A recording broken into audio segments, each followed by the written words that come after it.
मूर्ख को कैसे जवाब दिया जाए? देखिए, उसके सवाल का जवाब हमें देना पड़ता है। कई बार लोगों ने धर्म परिवर्तन का आरोप लगाया और हमने जवाब भी दिया।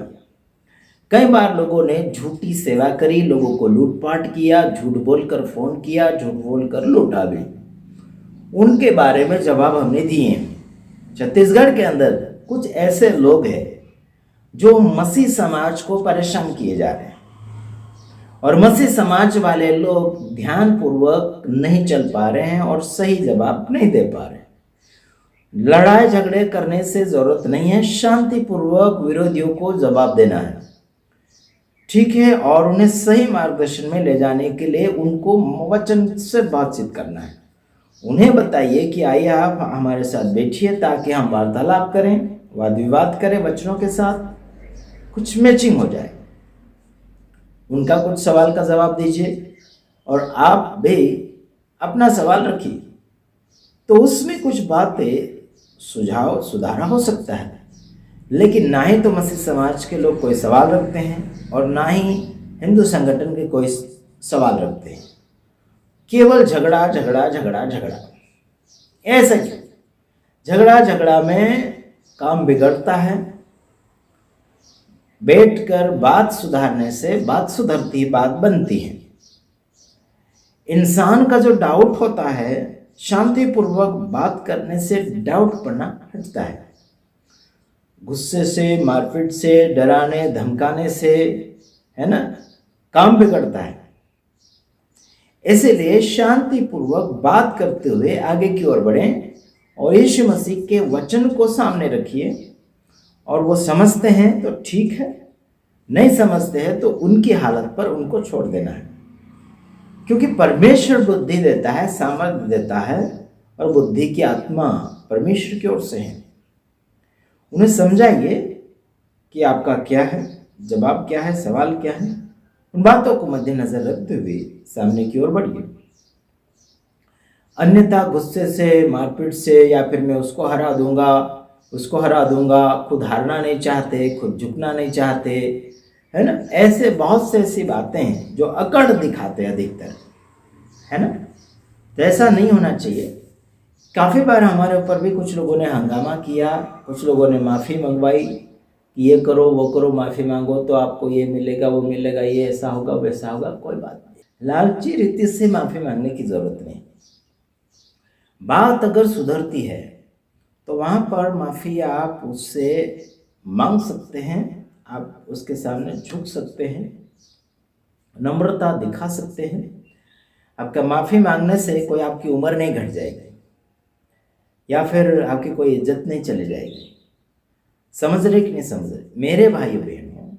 कई बार हम लोगों ने कई लोगों से माफ़ी मांगी, गलती नहीं होने के बावजूद भी, कि भाई माफ़ कीजिए, जो हो गया सो हो गया, है ना। उसके बावजूद भी माफ़ी नहीं मिली। कोई हरकत नहीं, हमारी ओर से जो बोलना था, मांगना था, कहना था, देना था, वो दे चुके हैं।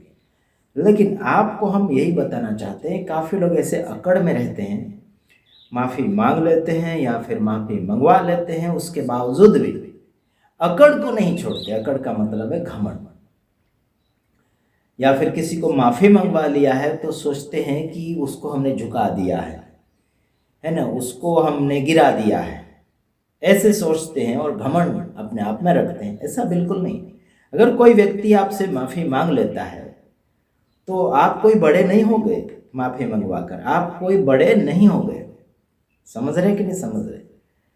आप अगर उसे माफ़ करते हैं तो आप उसमें बड़प्पन दिखाते हैं। कुछ आपने उसे दिया है, मतलब माफ़ी दिया है तो आपने कुछ बड़प्पन दिखाया है, उसमें कुछ इज्जत है माफ़ी देने में। समझ रहे कि नहीं समझ रहे? माफ़ी मंगवाते ज़ोर ज़बरदस्ती करके, वो गलत है। अगर माफ़ी मंगवा भी ली आप लोगों ने तो वो सही नहीं है। अगर वो सामने वाला खुश मन से, इच्छा से, आनंद के साथ अगर माफ़ी मांगता है तो वो बात अलग है। वो उसे महसूस होता है कि उसने गलती की है तो वो माफ़ी मांगता है। लेकिन जोर जबरदस्ती करके, डरा धमका करके माफ़ी मंगवा रहे हैं, ये अपराध है। ये कोई कानून में क्या बोलना चाहिए, लागू नहीं होता है। जोर जबरदस्ती किसी को माफ़ी मंगवाना, किसी को कुछ भी देना लेना, डरा धमका कर, ये कोई होशियारी नहीं है, ये कोई ईमानदारी नहीं है। गद्दारी हो रही है और दादागिरी भी हो रही वहाँ पर। समझ रहे कि नहीं समझ रहे? हमारे गुजरात में कुछ लोग ऐसे हैं जो दादागिरी करके माफ़ी मंगवाते हैं या फिर बात सुधर जाएगी करके झूठ बोलकर माफ़ी मंगवाते हैं। वैसे भी हमारे साथ गुजर चुका है, ये समय ऐसा गुजर चुका है और हम ऐसे कर भी चुके हैं। कोई फ़ायदा नहीं होगा, कोई फ़ायदा नहीं होगा। घाटा ही घाटा, उनका घाटा हमारा घाटा। सेवा क्षेत्र में कोई संगति मित्रता के साथ नहीं। समझ रहे कि नहीं समझ रहे?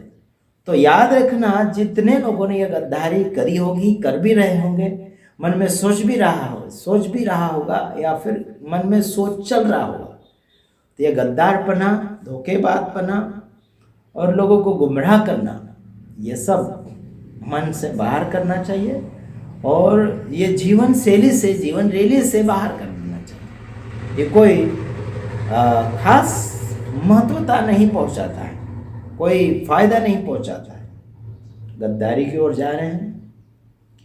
हमारे गुजरात के अंदर बड़े बड़े रेवरेंड, बिशप, संस्थापक, व्यवस्थापक, बहुत सारे ऐसे गद्दार हैं जिनका नाम लेना भी हमें बुरा लगता है। समझ रहे कि नहीं समझ रहे? अब क्या करें, उनके अंदर उन्होंने वो बिठा कर रखा है वैसा गुण, तो कर क्या सकते हैं?